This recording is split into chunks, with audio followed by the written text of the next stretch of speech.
وہ خدا کی ملاقات جو کرنی ہے انہوں نے، وہ خدا کی ملاقات، اس کا مکھڑا اور اس کا دیدار کرنے کے لیے عبادت کرتے ہیں. تو یہ تین درجے ہیں. امام غزالی نے اس کو اور طرح لکھا. وہ فرماتے ہیں ایک ریا کی نماز ہے. ریا کی نماز وہ کہتے ہیں بچوں کی نماز ہوتی ہے کہ بچے جب ماں باپ کو دیکھتے ہیں، ماں باپ کہتے ہیں پڑھو، وہ پڑھ لیتے ہیں، اور ماں باپ نہ دیکھیں تو وہ نہیں پڑھتے. وہ کہتے ہیں یہ ریا کی نماز ہے. آگے فرماتے ہیں لیکن ریا سے وہ عادت بن جاتی ہے. پہلے ریا بنی، پھر عادت بن گئی. 30-40 سال کا بندہ وہ عادت نماز پڑھتا گیا، جو ہی نماز کا ٹائم ہوا وہ پڑھتا گیا بس نماز پڑھ رہا ہے. پہلی ریا کی نماز ہے، ایک درجہ ریا والا ہے، دوسرا عادت والا ہے، اور امام صاحب فرماتے ہیں تیسرا درجہ عبادت والا ہے، وہ عاشقوں کی نماز ہوتی ہے. پھر وہ وقت آتا ہے کہ وہ نماز پڑھے تو اس کے اوپر تیر برس رہے ہوں، گھر کو آگ لگ جائے، کچھ ہو جائے، اسے خبر نہیں ہوتی، کیونکہ اب اس کی ریا کی نماز نہیں ہے، عادت کی نماز نہیں ہے، اس کی عبادت کی نماز ہے. تو لوگوں اسی طرح محب رسول اور محب خدا جو خدا سے محبت کرنے والے ہیں، ان کے بھی درجات ہیں.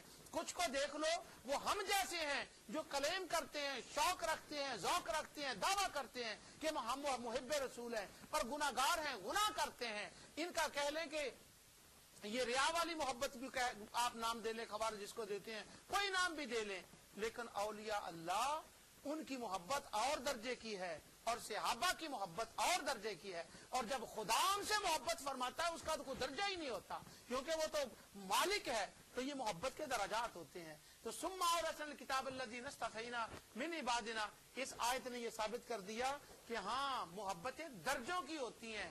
گناہگار بھی محبت کرتے ہیں. فمنہم ظالم لنفسہ، یہ نہیں کہ جن کو عملوں پہ گھمنڈ ہو صرف انہی کا ہی محبت کا حق ہوتا ہے، وہ تو محبت کو شرع سے مانتے ہی نہیں. یہ کتنے درس میں اس کے اوپر دے رہا ہوں، کتنے اوپر اس کے اوپر میں درس دے چکا ہوں.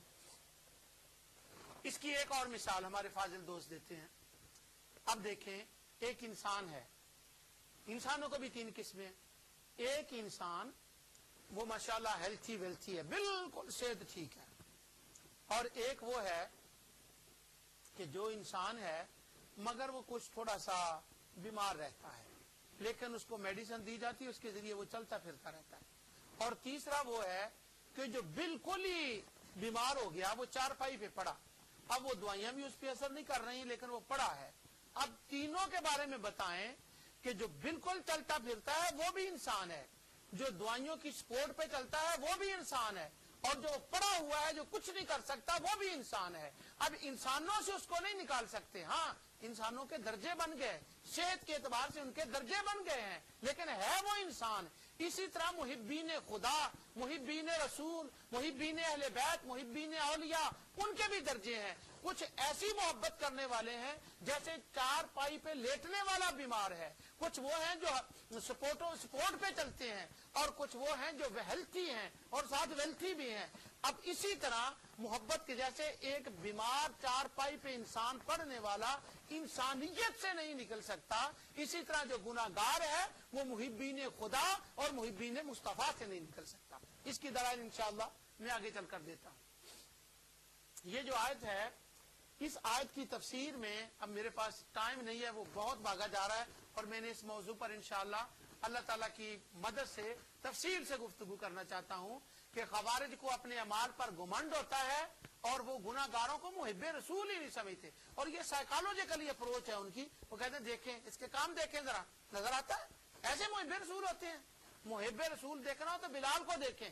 سبحان اللہ، ہم نے دعوی کب کیا ہے کہ وَمِنْهُمْ سَابِقٌ بِالْخَيْرَاتِ، ہم تو بھائی فَمِنْهُمْ ظَالِمٌ لِنَفْسِهِ والے ہیں، ہم تو وہ قدوؤں سے محبت کرنے والے، اس طرز کی ہم تو چھوٹوں میں سمجھ لیں.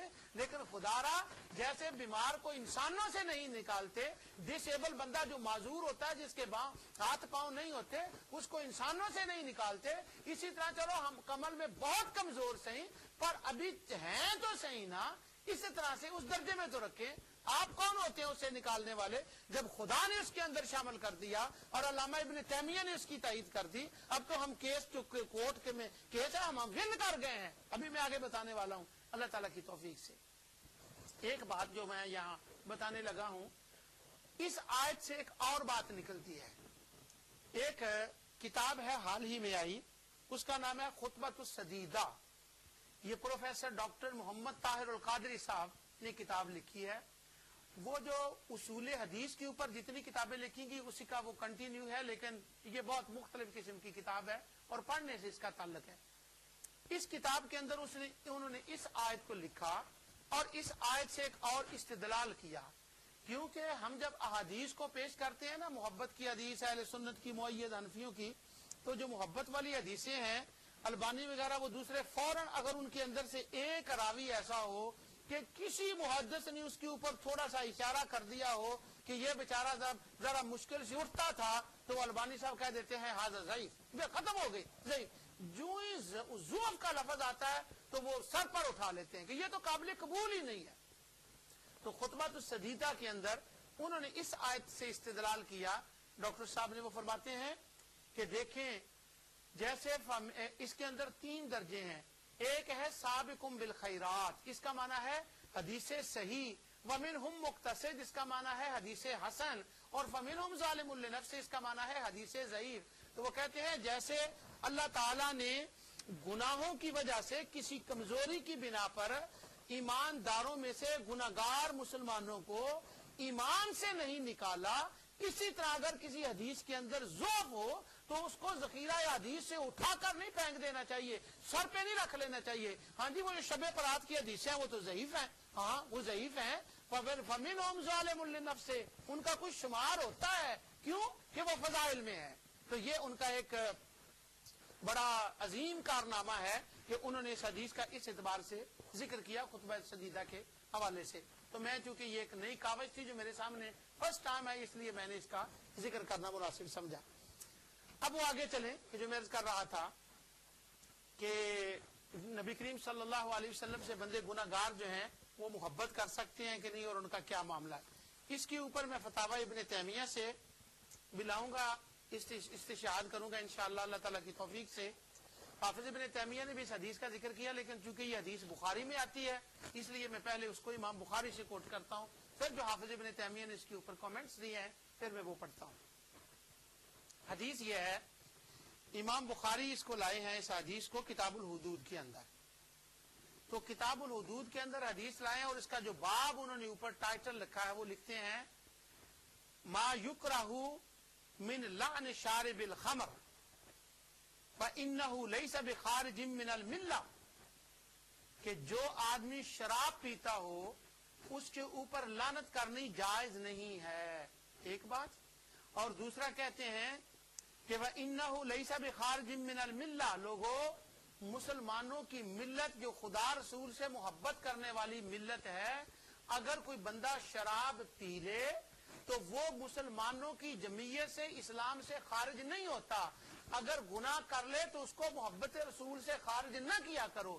یہ باب باندھا ہے امام بخاری نے۔ اب شور مچایا جاتا ہے کہ ان کے عملوں کو دیکھو، یہ محبتیں ہوتی ہیں، تانے دیے جاتے ہیں، اور دیکھیں امام بخاری کیا کہہ رہے ہیں۔ فرماتے ہیں وَإِنَّهُ لَيْسَ بِخَارِجٍ مِّنَ الْمِلَّةِ، نہیں خارج ہوتا وہ ملت سے، محبت کرنے والوں سے وہ خارج نہیں ہوتا، نہیں نکلتا۔ اس پر میں حافظ ابن تیمیہ کا بھی قول پیش کروں گا، وہ کیا کہتے ہیں۔ آگے وہ جو حدیث لائے ہیں امام بخاری اس کے اوپر، وہ کہتے ہیں کہ حدیث یہ لائے ہیں کہ وہ کہتے ہیں کہ ایک شخص تھا نبی کریم صلی اللہ علیہ وسلم کے زمانے میں، اور لقب تھا اس کا کانا یلقب حمار، اس کو لوگ نام ان کا عبداللہ تھا، بس کسی مذاق کی وجہ سے لوگ ان کو حمار کہنے لگے۔ اور اس کا کام کیا تھا، وَقَانَ يُضْحِكَ رسول اللہ صلی اللہ علیہ وسلم، تو وہ رسول اللہ صلی اللہ علیہ وسلم کو ہنسایا کرتا تھا، جو کیا کرتا تھا حضور کے سامنے، اور حضور مسکرا دیتے۔ امام بخاری نے اس کا تذکرہ نہیں کیا۔